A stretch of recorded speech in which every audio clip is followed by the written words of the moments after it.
शादी खां पोइ औरतुनि जी भेट में मर्दनि जो जिस्मानी वज़न वधण जा इम्कान वधीक हूंदा आहिनि। शादी खां अॻु मर्दनि जे जिस्मानी वज़न में वाध जो इम्कान 5.2% हूंदो आहे, जॾहिं त शादी खां पोइ मर्दनि में थोल जो ख़तरो 2.5% वधी वेंदो आहे।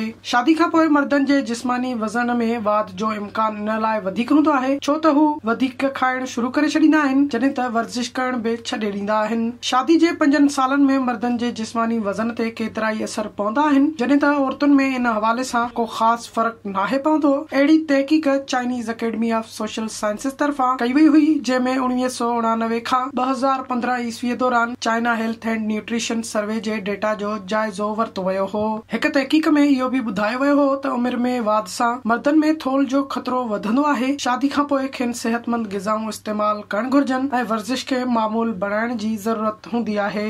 अकेलो रहंदड़नि जे भेट में शादीशुदा माण्हुनि जे जिस्मानी वज़न में वाध जो इम्कान वधीक हूंदो आहे। 8000 खां वधीक माण्हुनि ते कयल तहक़ीक़ में पतो लॻायो वियो त शादीअ जे पहिरियनि 5 सालनि दौरान औरतुनि जे वज़न में 10 किलोग्राम वाध थी सघे थी। हिक ॿी तहक़ीक़ में नतीजो कढियो वियो त पंहिंजी शादीअ मां ख़ुशि जोड़नि जो वज़न वधीक वधंदो आहे। जेकॾहिं शादी खां पोइ ज़ाल मुड़ुस मां को हिकु थुल्हो थी वञे त संदसि शरीके हयात जे थुल्हे थियण जा इम्कान बि 37% वधी वेंदा आहिनि।